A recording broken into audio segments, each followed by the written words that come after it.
I think at this point, Trump is working for anyone but the United States because all the actions that he's taking seem to be detrimental to the United States standing specifically internationally, but also domestically hurting the United States, from the tariffs to shutting down aid to the thing that I want to talk about today, which will have an impact for the next 20 years, if not the next century. And this is the whole Harvard situation. Now, a judge has blocked his attempt to kick out foreigners because of their ties to different organizations that he doesn't agree with, because in his mind, foreigners are bad.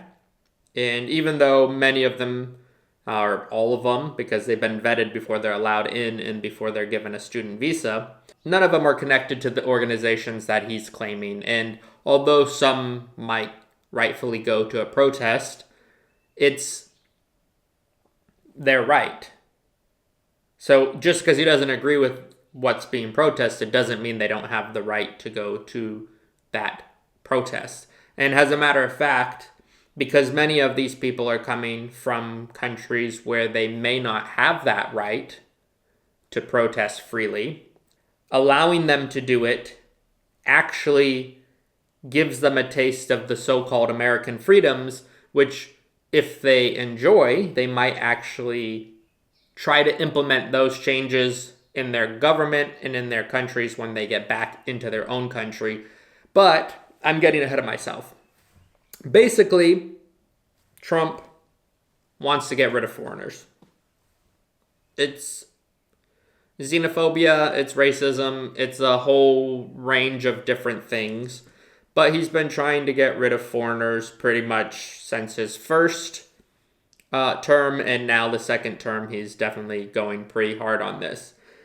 One of his big campaign promises was to secure the borders and to make America safe, quote unquote safe, even though most of the violence is actually from domestic groups. But that's a whole nother story also.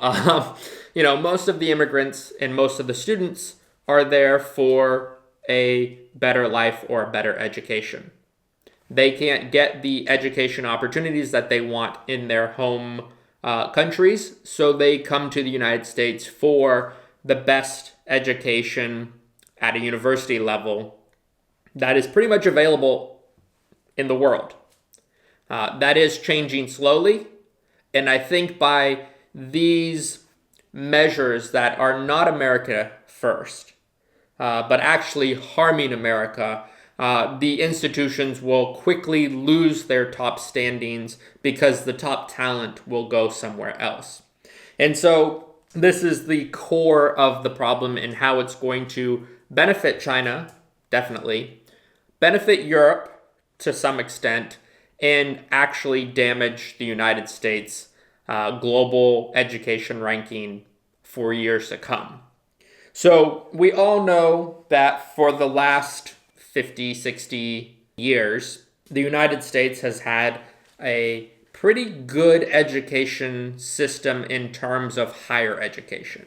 Its own domestic education for kind of kindergarten through K through 12, as they say, hasn't been that great. The public schools haven't been that great because of policies that were put in place that have diminished the level of education. Let's just leave it at that. The U.S. standing when it comes to things like math, science has fallen when you look at K through 12, but the higher education, university level, has still been the best in the world, and it still is today, usually ranked top in the world. When you look at the top rankings of universities in the world, the United States usually has 4, 5, 6 universities, maybe even more, depending on how far back you go. At one point, I think they dominated the top 10 in best universities in the world, and now it's, they hold 4 or 5 spots every year.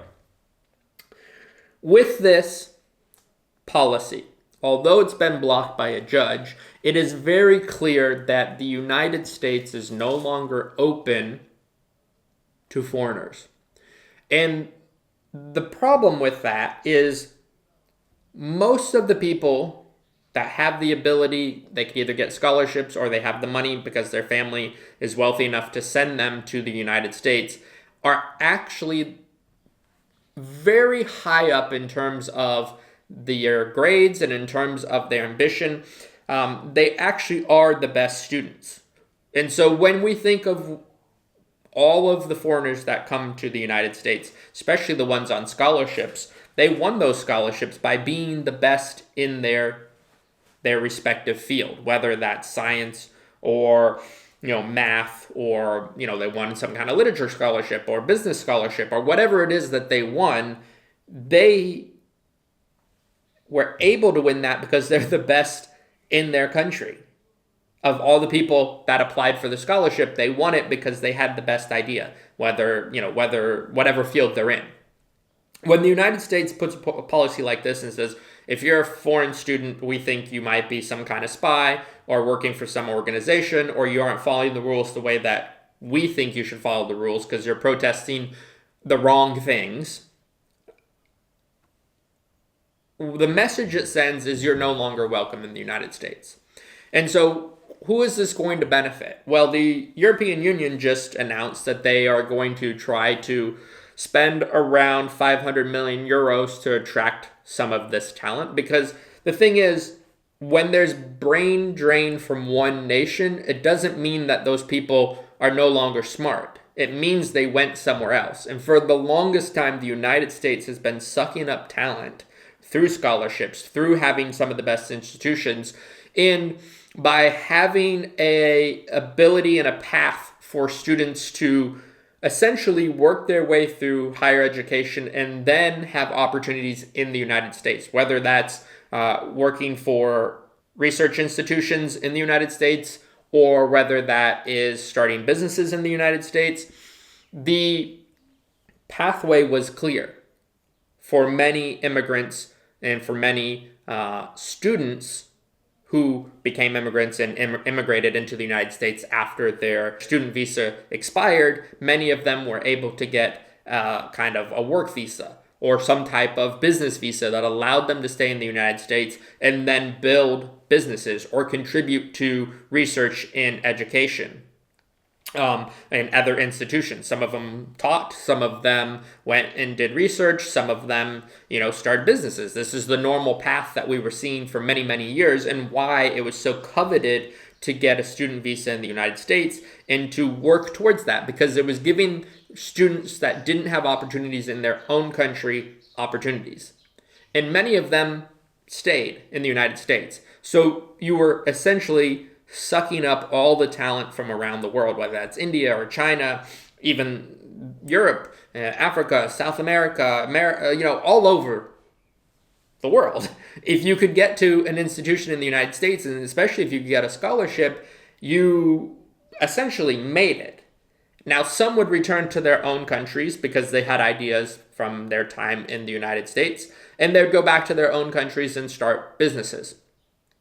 Many of those businesses would do very well, and that was also an opportunity, right? Go to the United States, learn, go back to your home country, and you'd have knowledge that other people didn't really have, and therefore you could implement businesses and start things. Plus, you might have connections from the United States, which is also super valuable because there's people that want to invest, right? If you are a bright student with a good idea, whether it's business or research, and you go back to your own country and you call up your buddies and say, hey, I'm starting this venture, would you invest?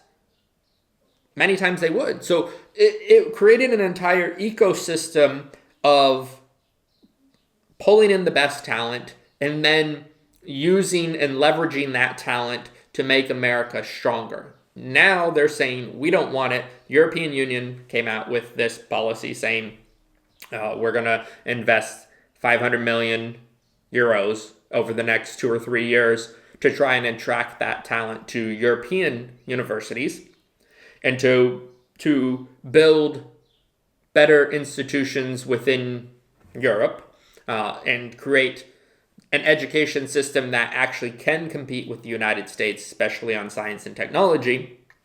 And that means the United States is going to lose that talent over time. Another big factor in why this is going to strengthen China is because China for a long time has been losing talent to the United States because they would go to the United States, they would learn, and then they'd realize there were opportunities for them to remain in the United States. Now, in the last 5 to 10 years, that's kind of changed, and there's been kind of a exodus of the United States and a flow back to China. But I think it's only going to accelerate. And all the top talent now that was currently thinking of possibly going to the United States, that's currently in China, thinking of possibly going to the United States to study, they're going to say no. Because why would you? One, the institutions in China are actually getting better. If you actually look at the rankings, when I said, 10, 15, 20 years ago, it was all the United States. Well, you look at the rankings now, the Chinese institutions have actually started to make their way into the top 10, top 20 universities, and they're providing actually pretty decent education and opportunities, again, much like the United States was doing, opportunities that if you graduate from one of these top universities, you have a pretty good chance of getting hired into now a Chinese tech company. Before, the holy grail was that you would go to the United States, you would perform really well, and then you might get into an Amazon or a Facebook or a Google or, one of these big tech companies, or start your own. Now, China has its own tech companies that can offer pretty good salaries to top graduates. So if you're looking at the global education kind of map, and you're deciding where should I go for my PhD or where should I go for my master's, and you look at the United States and they're saying don't come here because we're racist. There's still violence, and there's a lot of violence towards immigrants. So the opportunities are maybe Europe, if they can get their system up and running, or stay in China. Because China's actually your home country, you actually understand the language very, very well. Like, you can speak it because that's what you grew up with. Even though many of them can speak English very well, there is still a language barrier. There's still a cultural barrier. There's still a lot of other things that have to be overcome as an international student that you won't have to worry about if you just stay in China. Or if you just stay in Europe, if you're going to a European institution and you just stay in your home country. Or if you stay in India. India is another place that the United States has sucked up a lot of the top talent from because they were, interested in studying in the United States. It's the best in the world, right? Now, with the United States saying we don't want international students, you'll basically be forced to either stay in your home country, which in certain cases your home country is looking better and better, or possibly look for an alternative, and Europe is saying we're attempting to be the alternative. So this policy will be long-term in terms of how much damage it's going to cost. Because when students stop coming to the universities, the talent in the universities overall appeal will start to fall. And every year, for many, many years, the institution will become weaker and weaker and weaker because it can't attract the top talent. And so it's kind of like a network effect, where if this is the top school, then everybody wants to go there. But if the top talent is no longer there, the school is going to fall, because it's not about the school. It's about what's happening at the school. It's about the talent that's coming in and the research that is being done and the people who are working on that research. And if those researchers have left, the school doesn't really matter. And so I think what we're going to see is that this will just be one more nail in the coffin for the United States on its decline, because without the top talent, what do you have? You have buildings. That's it. You have buildings that you call a school. But if the people aren't there, if the research isn't being done there, and it's being done in China, it's being done in Europe, it's being done in other parts of the world, then all you have is a brand which every year becomes less and less valuable. Harvard becomes, Harvard, Yale, MIT, whatever, Stanford, whatever university that you're thinking of, you just have the brand. And that becomes less and less valuable if the actual research isn't being done. And so I think this is just one more policy that Trump's putting forward that is not America first. Because in all reality, much like what Europe's trying to do now, is you need to attract the top talent because those are the ones who do create innovation. They are the ones that create the next, multi-billion-dollar companies, which if it's being done in your country, you can tax and you can make money off of, which is good for the country. So it's bizarre. It's racist, I guess, but it's also it doesn't, I guess because I don't see it that way, even if you're racist, it seems like you would still want to do things that benefit your country.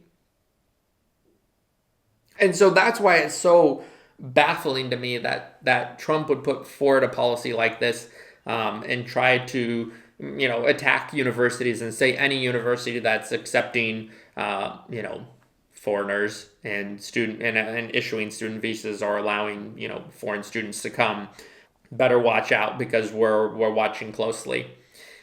I don't know. What do you think? Do you think this is just one more ridiculous policy from Trump and the damage has already been done?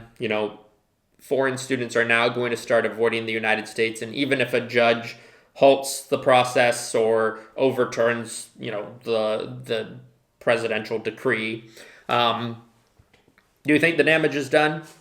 Do you think that the United States is now going to have an exodus of talent and an exodus of kind of the brightest minds? Or do you think this is just another drop in the bucket and actually whatever? I think, like I said, is that this actually helps China because they have more, I guess, propaganda or ammunition to push to their own people, especially their top talent that is thinking of possibly going to the United States. They can say, well, look, if you go to the United States, this is what's going to happen. They might revoke your visa. They're going to be racist towards you. They're not going to give you opportunities just because you're Chinese and they say, oh, maybe you're working with the Chinese government. Ultimately, if you stay in China, we'll treat you well. So stay in China, right? You give all this ammunition to your competitors, so to say, while making yourself weaker and weaker because without that talent, well, you don't get the benefit of that. So yeah, it's so strange. Leave a comment below because I find these policies baffling. That's why I'm like, at this point, is Trump on China's payroll? Is he on Russia's payroll? I mean, this is a masterclass in how to ruin a country in 100 days, and 1 year. How to go from one of the strongest nations in the world with some of the best and closest allies to being a pariah state, which nobody wants to work with, nobody wants to travel to, and nobody wants to study or invest in. I mean, it is basically a masterclass in how to destroy a country. And we're watching it as it unfolds, which is wild to me. Because it doesn't matter how incompetent you are. It still seems like you should be able to manage. But I guess if your intentions aren't to make America great or even to maintain America's status, then yeah, this is what you do. It is. Yeah, leave a comment below and let me know what you think because, every day is a new saga, which is, now 50% tariffs on Europe starting in a week. Right? It's wild. Let me know in the comments what you guys think. Are you keeping up with it? Have you tuned out? Is it just so beyond belief that it's not even worth talking about anymore? Yeah. Let me know what you guys are thinking because it's wild.